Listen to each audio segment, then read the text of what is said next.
All right, I'm just connecting our stream here, making sure we are live and good to go.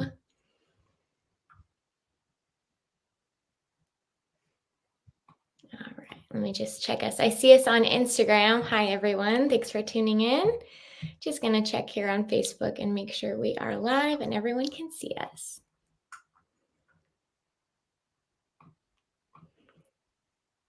All right.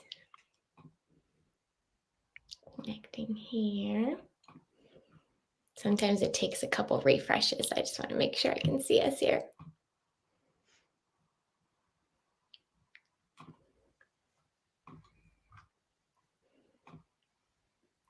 All right, not seeing us yet on Facebook. I'm just going to give it a couple refreshes.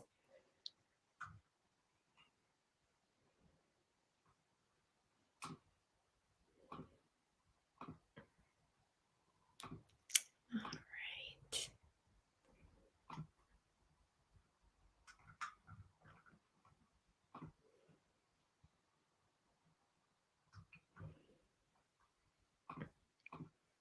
Okay, not yet. I'm going to reconnect my stream key really quick and just make sure that it is there. It says we are live, but I'm not seeing it pull through. So I just want to make sure that I can see it.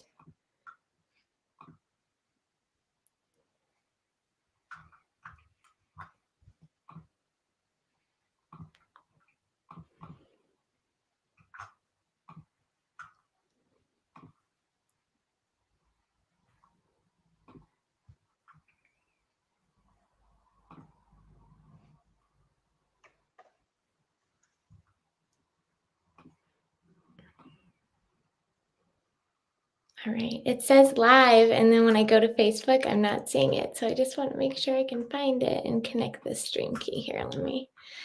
I might just refresh that stream key really quick. Thanks for waiting. I don't see it either. Yeah, we're good. We're on YouTube and Instagram, so we're there. And Facebook says you are connected, but I think it's not. That's all right. Most of our viewers are on Facebook, so we'll be good. All right, I'm going to take off the key really quick and then go ahead and re-add it here. They give you all these codes to connect them. It's quite advanced. Okay, stream key. Here we go. And then the server.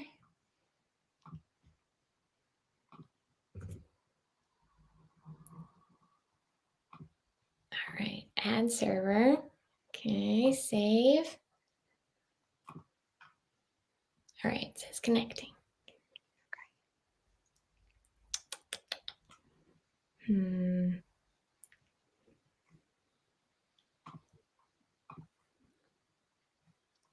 It's thinking. I can tell. I can see us in the preview. Oh. I might just try to push it to the page manually. Let's see if I can do that. That sounds beyond my technological skill. Okay. Well, you said it connects right away. It's being I'll leave it to you. Yeah, it's being a little bit tricky today. Okay, I'm going to go ahead and take off the stream key then. And then I'm just going to go ahead and copy and paste the description, and then we'll just push it right to the page, and hopefully that will work. But usually it doesn't give me this much trouble. Thanks, everyone, for hanging on. If you're watching on Instagram or YouTube, I appreciate your patience. We will get rolling. We just get most of our viewers from Facebook, so I want to make sure everyone there can see. Okay.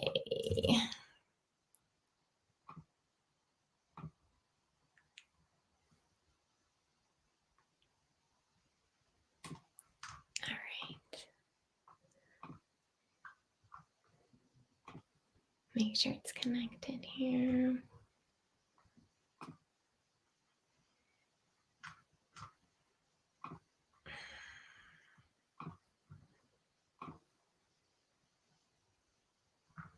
Okay, I see us. Awesome. We are live on Facebook. Thank you, everyone, for tuning in for our live video today. My name is Gabby. I am joined here with Samantha Hall, who is a speech language pathologist at Boys Town National Research Hospital. And we are talking all things how to support a child's speech, language, and communication needs during the Awareness Month of Better Speech and Hearing Month. It was renamed, though. It's now National Speech Language Hearing Month. I keep calling it Better Speech and Hearing Month, Okay, and that is news to me, actually. I need to beef they up my updated knowledge it. here. Yeah, so now it's National Speech Language Hearing Month, which is a Okay. great change and very similar. So I think they're a little bit interchangeable in that way. But anyway, as we are going through our live discussion today with Sam, if you have any live questions for her as our expert, go ahead and leave in the comments of this video, and I've saved some time at the end for a Q&A. Sam, how are you doing today? I am so delighted that each of us has a job here on the team. I'm glad you're here to help us with our tech snags.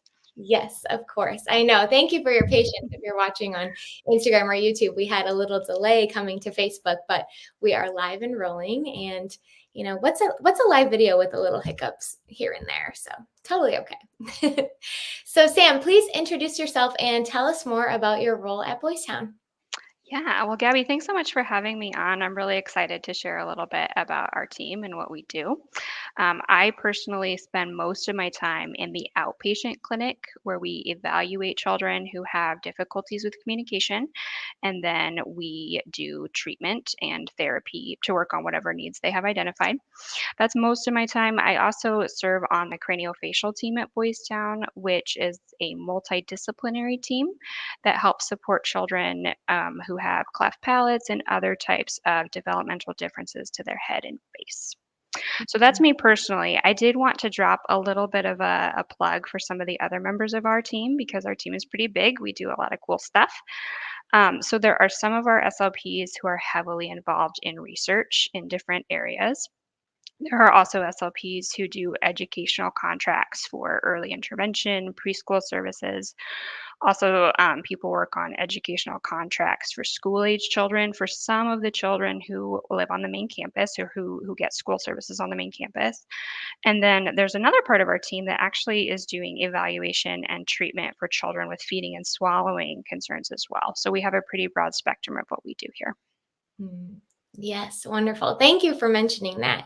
So much when we think of speech language pathologists, we don't always think of all the areas that they're involved in. And certainly at Boys Town, we take a holistic approach for the entire child with all of those areas. So thanks for mentioning that. Okay, so the next question is, why is speech and language development important? There's so many important and really accurate and valid ways to answer that. I think in the short term, speech and language is important so children get their needs met, so they're not frustrated eventually, so that they can do well in school and some of those types of life skills that we need. But I think the answer to this that is really, really close to my heart is that speech and language, whether that be a spoken language or a sign language, are the best tools that we have for communication.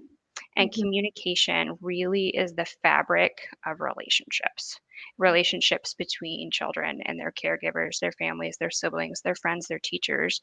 And so by investing in strong speech and language skills, it's a way of contributing to strong relationships with children and their families, stronger communities. Mhm. Yes, well said. Can you please explain the differences between speech and language? So often they are grouped together, but they are very different. Very much so, yeah. And if it's okay, I'd also like to bundle communication into that, Please do. because as per the title of our talk today, those are very closely related, but also different. And Mhm. I think maybe a simple way to think about it is the location of where these things occur. So, Yeah. speech occurs mostly in your mouth. Language occurs mostly in your brain, and communication occurs mostly between people. It's the exchange of ideas, no matter how you do it.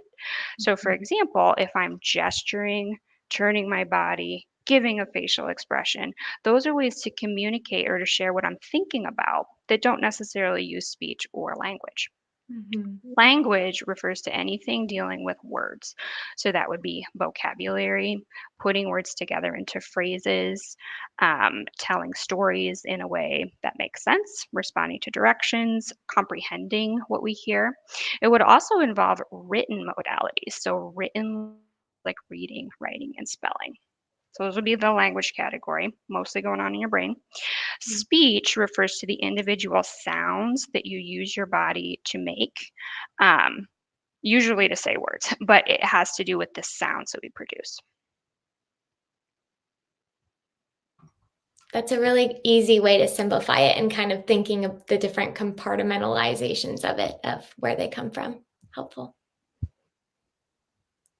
Wonderful.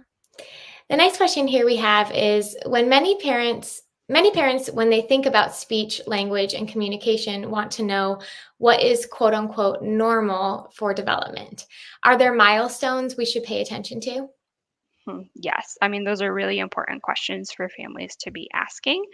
The answers can be a little bit complicated for a couple of reasons. And one of those reasons is that children develop differently, even within what's considered quote unquote typical development. Children acquire different skills at different times and at different rates, even within the same families or within the same classroom. So, comparison of individual children can be difficult. Another reason that this is a tricky question to answer is because you might get different answers depending on who you ask. There's been some research lately showing that some publications may be publishing milestone guides that aren't necessarily based in a really rigorously researched evidence base. And so, Mhm. wherever you're going to for information, you want to make sure it's something that's been established through research, that this is something that you actually should be looking for with a reasonable degree of certainty. And one resource that I feel very confident referring families to would be the American Speech and Hearing Association, ASHA for short.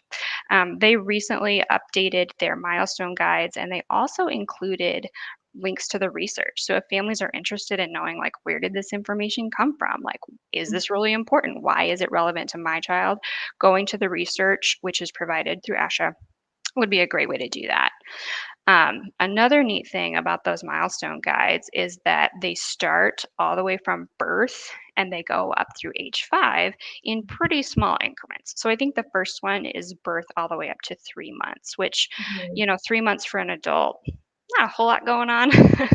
But 3 months for an infant, I mean, there's huge changes in skills. And so those milestone guides there can be a really helpful tool for figuring out subtle changes over a really short period of time. Mhm.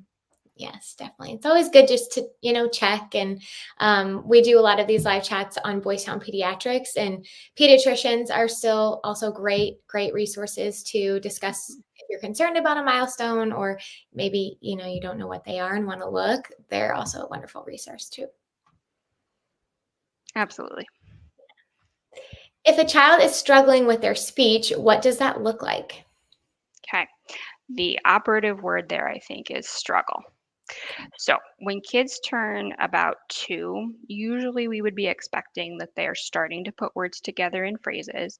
And we would usually think that they should be understandable or intelligible to the people listening to them, like about 50% of the time, at least. So, that would be their parents, that would be other people in the community.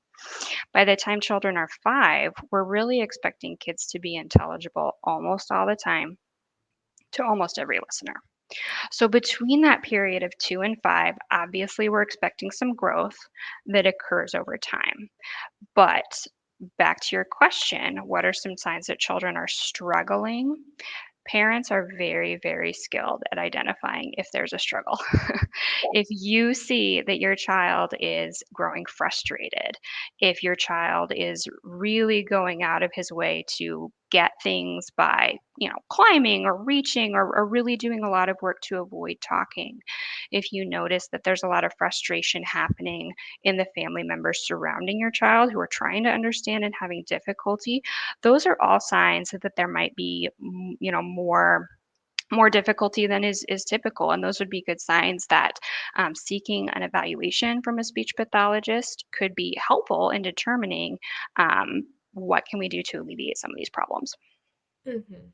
Yes, and definitely to mention too, Boys Town does offer free speech and hearing screenings. So we can leave the link for that below if you want to reference it after this video, or maybe you find this video later on after the live video concludes, but always an available resource. So what is the difference between a communication delay and a disorder? That is a very good question. It can be really difficult to tease out, particularly in the early stages, because they can look really similar. But the way we would think about a delay would be a child is acquiring quote unquote typical skills, maybe in the expected order or the expected sequence, but the rate is different. So they're not acquiring skills with the same speed or within the same time frames as other children, and that would be a delay. Mhm. Some of the signs that that is a disorder would be if over time children aren't catching up. They're not um, acquiring those same skills eventually that typically developing peers have or that their same age peers have. Another important thing to look out for would be if a child is using communication strategies that aren't typical at any point in development. So, it's typical for kids when they're learning to talk to simplify their messages by making sentences shorter, right? So instead of saying a whole sentence with many, many parts, they'll break it down to just a couple of words, 2 to 3 words, and then expand from there. What would be less typical to see would be children saying words but mixing up the order. So they're saying words, but they're saying them in a very different order from how an adult would. That could potentially be a sign that something in their underlying language system is developing in a disordered way. Do you work with a lot of kids who have developmental language disorder?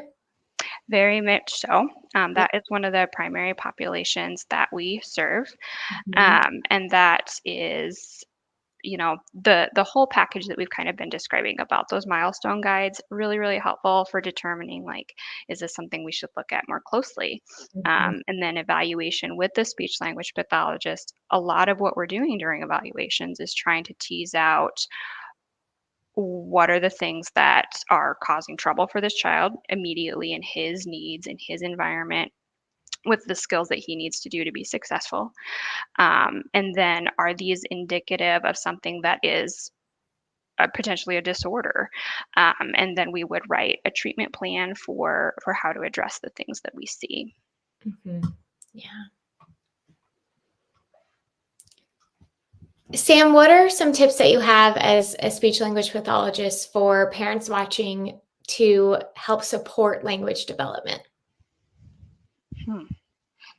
The sky is the limit as far as language is concerned. There's always something to talk about. Yeah. But I think, like, a rule of thumb would be to think that um, children imitate what they see and hear, Mm. and they get really good at what they practice. And so as you're thinking about the skills that you want your child to be showing, those are the types of things that I encourage families to model for them.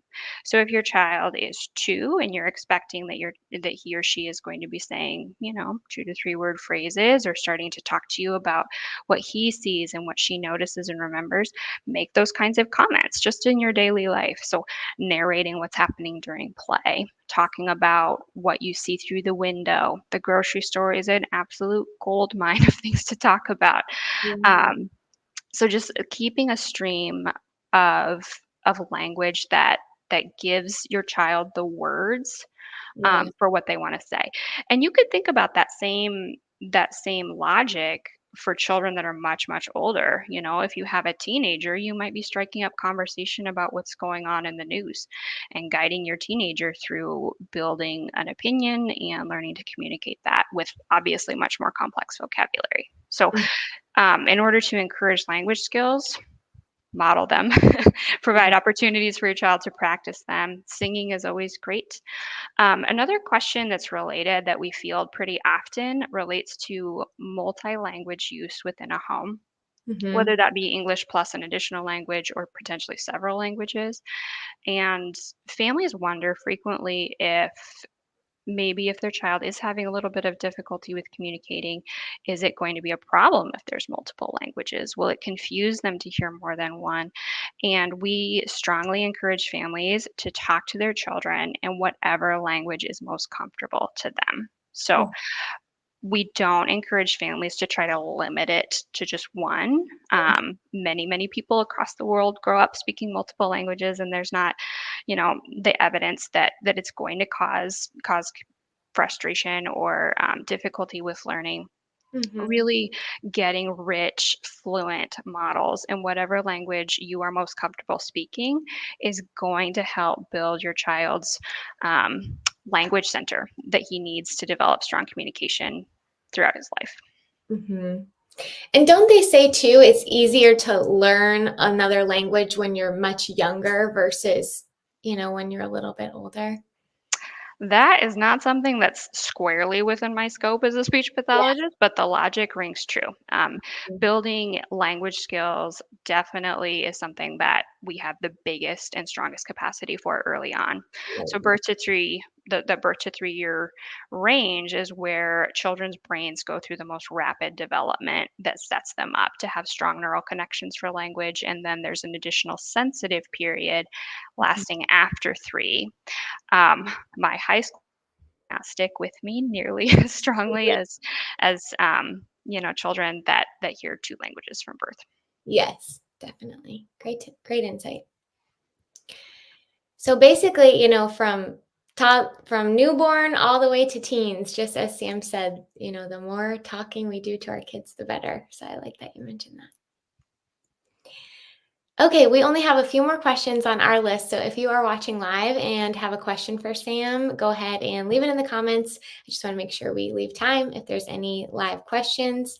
And if you happen to be watching this video later on after the live concludes and you have a remaining question, you can still go ahead and leave in the comments or message our page directly, and I will make sure to facilitate an answer for you. Okay, why do some children face language delays? We don't always know. it's it's yet another question where the answers aren't always incredibly straightforward. Um, Mhm. what we do know is that there are groups of children who, for whatever reason, don't acquire speech or language skills at the same rate as peers early on. So that would be the late talker population. Kids that maybe at 2 aren't talking as much as their peers, but they go on to catch up before the age of 3 or so, maybe with or without intervention. There are other groups of children that look very similar sometimes, where they are also facing language delays, but then they don't go on to acquire those skills without additional intervention, or um, potentially when they do start talking, it's very difficult for them to be understood. There's still features of communication that are very, very difficult. And so at this point, we strongly recommend that families try to avoid a wait and see approach. I know that had been recommended sometimes in the past, because you may know somebody, who was a little late to talk and then caught up, but there's not a great way of knowing, particularly from looking at general information like milestone guides. It can Mhm. be difficult to know, which category does my child fit into. An evaluation from a speech language pathologist would be helpful in teasing out, okay, in addition to those things like language and saying words, what are the other aspects of communication that the child's using? Is the child using a really robust variety of gestures and facial expressions and body movements and speech intonation and trying to make sounds? Those are all things that we would think about when we would think about, okay, is this something that looks like a delay? Is this something that potentially is a disorder? Um, but waiting and seeing the benefits of that do not outweigh the cost. So we would encourage families to avoid that. Mhm. Definitely. And in that process, trying to think of, is my child having a delay? What are the signs? So once again, I'm going to refer you back to the milestone guides, particularly ones at ASHA that are really, really well researched. And then also thinking back a little bit to our conversation about struggle. If there are things going on in your family that um, are making interactions difficult. So, if your child is showing a lot of frustration around communication, if your child is slipping into tantruming behaviors or starting to use body movements when it seems like speech should be easier, so either using his body to climb up to get the cereal or trying to use his whole body to kind of push adults toward the direction of the thing he wants. Yeah. Those would be some things that would be indicators that there's something getting in the way of that communication. Mhm. So, we notice some of these signs and we bring our child in to have an evaluation. What are the next steps with the speech language pathologist? Yeah, great question. So, I've talked already a fair bit about evaluations, but one of the key features of the evaluation would be developing a plan of care. So we're looking at things that maybe skills that children haven't attained or aren't matching what's considered appropriate to their age on standardized tests, but also looking at the individual child and what's going on with your child and what features of your family life are being impacted. Those are the things that we really want to target to facilitate some of those challenges that are happening. So we develop a plan of care. The actual therapy process is a system of looking at, okay, what's my child doing right now? Or what's the child doing right now? And what is the next step that he can do? Maybe with some help, maybe it's hard, but what's the next step that he can get to that brings him closer toward that ultimate goal of saying sentences or whatever you have it.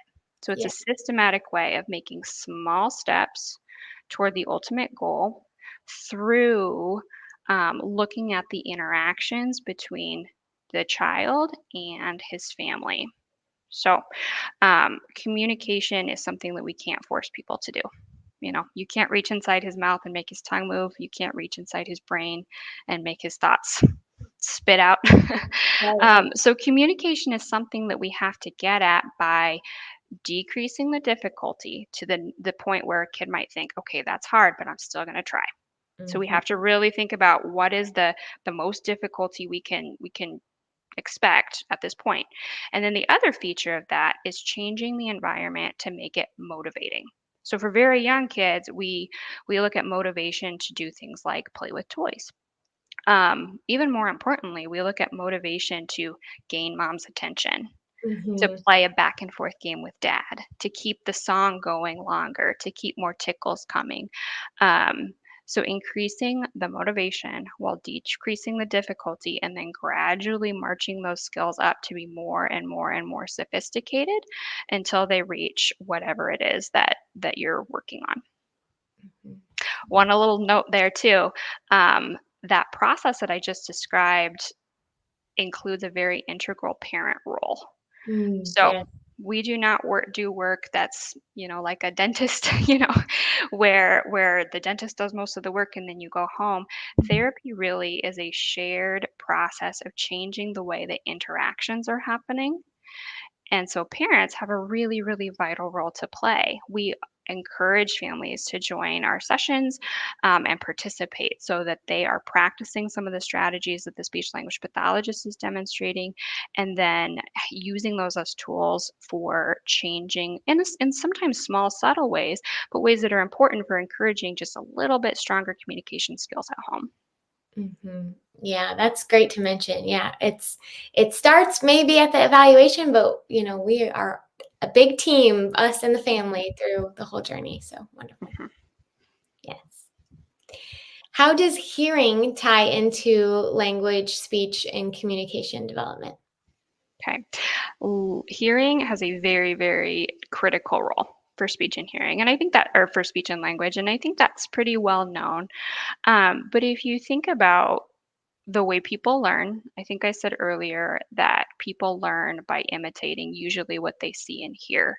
And so if children are missing a lot of that information, it becomes very difficult to imitate. But another reason that I don't think is quite as well understood is that the information that we get from sound early on with typical hearing allows the brain connections to develop in a way that sets up strong communication skills later on.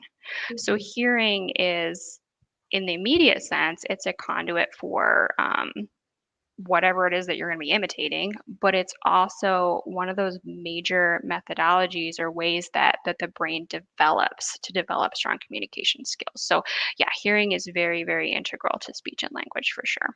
Mhm. So if a child has hearing loss, do they have a harder time developing their speech and language because they're missing out sometimes? Once again, the answer is that it's complicated, and I would be hesitant to give a blanket response to that because there's so many individual factors to the type of hearing loss, and then other developmental and environmental factors that the child may be facing. Obviously, like we just discussed, there's a big relationship between hearing and then the development of speech and spoken language. Um, but it's really important to differentiate here between the risks and the certainties, right? So we know that children with hearing loss are at risk for having challenges with speech and spoken language, but there are many, many tools that parents have at their disposal to mitigate that risk. So some of those important tools would be partnering really closely with the pediatric audiologist, following any recommendations for hearing aids or other amplification that the audiologist might recommend, partnering with the clinical speech language pathologist to keep close tabs on speech and language, and again, to do some sometimes subtle, sometimes small, but important modifications to the environment to help increase and encourage the child's access to sound. And then finally, partnering with educational providers through early intervention and then school based services as well. Those are all very important tools that families have, that we would encourage families to utilize for their children with hearing loss. Mhm. And I think it's important to mention too, we have all of that at Boys Town. So you don't have to go to a bunch of different places to get your child the help that he or she may need. You can come to Boys Town and we will get you that care. Sam, do you have anything else to add onto our talk on how Boys Town speech language pathologists can help families with any of the things we've discussed today? Mm. Well, at the beginning, I highlighted a little bit about the roles that other speech pathologists on our team fill.